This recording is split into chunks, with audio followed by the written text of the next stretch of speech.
Hello. We're going to have regular webinars in this class to supplant traditional class lecture, freeing our time for discussion, problem-solving labs, and collaborative activities.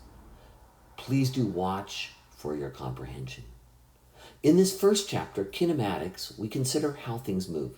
Having such precise definitions will allow us to evaluate and predict motion. Many things, including the rule that a driver should leave a 2-second gap when following another car, are based on kinematics. The word itself comes from the Greek kinesis, literally to move. As a college undergraduate, I studied history in addition to mechanics, hence a picture from ancient Egypt. But it's worthwhile to notice that scientific inquiry and observation did not come out of a vacuum. With settled societies, such as the ancient Egyptians, they had to take measurements, they knew lengths, they knew distances, they knew the time of nature and when to plant, and they started to have inquiries about how the world around them worked.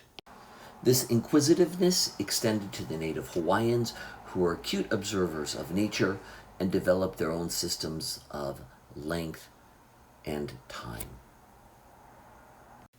One of the curiosities of ancient societies, including the Greeks, Indians, and Chinese, was the size and the nature of the earth.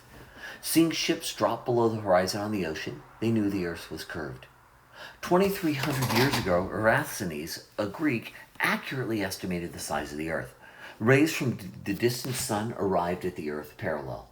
They hit the earth perpendicularly at Cyrene, but at Alexandria, 800 miles away or 800 kilometers away or 5,000 stadia, they made an angle of 7 degrees. Using simple geometry, they found that Eratosthenes estimated the circumference of the earth at about 40,000 kilometers. Only 300 years later, Ptolemy used stars to re-estimate the circumference of the earth as being much smaller. This had big implications for Columbus, since it implied that East Asia and Western Europe were much closer together. Columbus disputing the flat earthers was just a myth. The only dispute was the size of the earth. Although ancient societies were very knowledgeable in terms of measurement and distance and other such things, true physics as we did not know it did not arise to the middle of the 1500s. More on this later. Now, on to some definitions. Even in ancient times, and especially in physics, we need to know where we are and how far we've gone. Position, we have different coordinate systems, whether they be rectangular or polar. We'll talk about those more in the next chapter, but you're already familiar with them from math. It's just what you plot on a graph of x and y coordinates. Distance traveled, this is the total length you've covered. In something, say, a cross-country race, it's very important. You go around, you go 5,000 meters, your car drives 20 miles, etc. However, distance does not count in football. We also use the term displacement. What is the definition or the distance from start to finish? This can also become very important in physics in a separate term.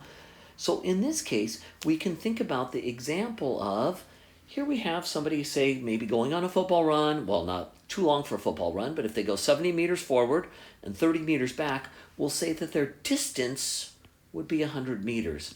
However, their displacement, start to finish, is only 40 meters. Let's consider the example of how I might go home right now. I work right about here at Iolani, and I live over here in Aiea.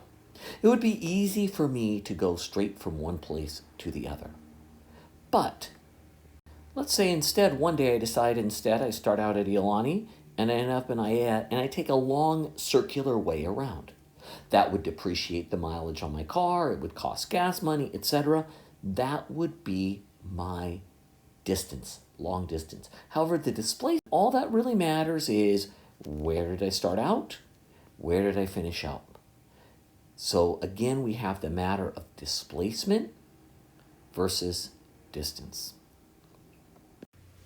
We now come to the idea of speed and velocity. You're already somewhat familiar with this. However, we have two terms. Speed comes from the German, velocity from the French in our language, but we use them to make a distinction. Speed or velocity is simply how quickly you're going. Speed is a scalar. So we can think about this as how much distance we cover with a given amount of time. Velocity is a vector. It is how much displacement we have with a given amount of time. In the case speed, direction does not matter. If you were caught with going 50 in a 25-mile-an-hour zone, you get a ticket. It does not matter if you're going north. It does not matter if you're going south. Velocity, however, is a vector. In football, it matters if you go forward, a gain, or a net loss backwards. It matters if a parent says come here or go away. We also need to think about our definitions. What is your nearly speed? We think about our definition of speed or velocity is going to be the change in position over the change in time. Change in position, this person went 240 miles plus 240 miles. However, the first increment of time took them 6 hours. 240 miles, 40 miles an hour, so we went 6 hours plus 4 hours would be the second amount of time.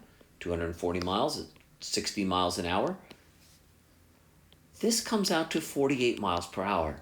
It is not a simple average. Some of you might have been tempted to say, oh, what's the average here? 50 miles an hour. Rather, it is 48.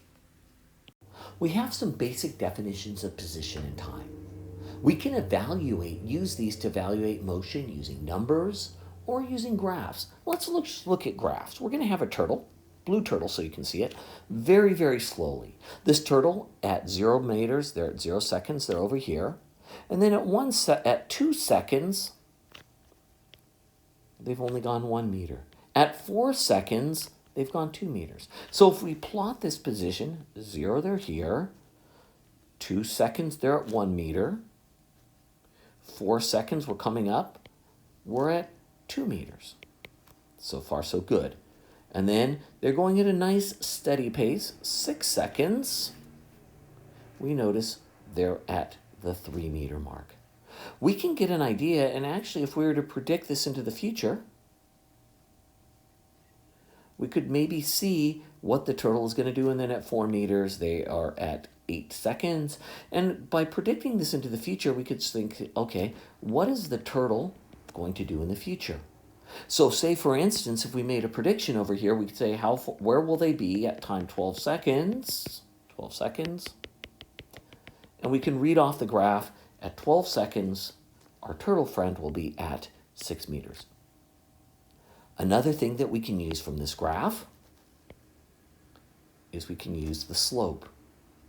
The slope is the change in position on the vertical rise over the run, change in time. When we look at this, we can think about the slope as delta x over delta t, which happens to delta x over delta t. If we think this is going to be displacement, maybe both either positive or negative, my slope will now give us the velocity. But we're going to pretend one more thing, just for the sake of argument. Let's say this turtle, again, continued on for another second, but then it looked behind and the hair was way behind, so it no move and it stopped. So we can use these guys for prediction and how they move. We have our same mystery turtle. Moves along every 2 seconds. They cover another meter until they get to position 5 seconds and they're no longer moving. How do we graph its velocity? To graph, let's figure out what is the velocity over this interval. Again, velocity is change in position over change in time. So we have 5 meters minus 0 meters over 10 seconds. So we're at 0.5 meters per second. So in this case, from 0 seconds, since we're going at a constant velocity, we draw a nice horizontal line. It's not changing velocity at all. Of course, then Mr. Turtle or Ms. Turtle comes to rest, and we're from 0 to 10 seconds. Our slope here is 0, which means it is not changing in velocity. However, let's consider another point. How far did it move during this time? I'm going to look at the area under the graph. We now have a graph, shaded however poorly. The area of this graph is going to be equal to my average velocity. We would want to take the average over here.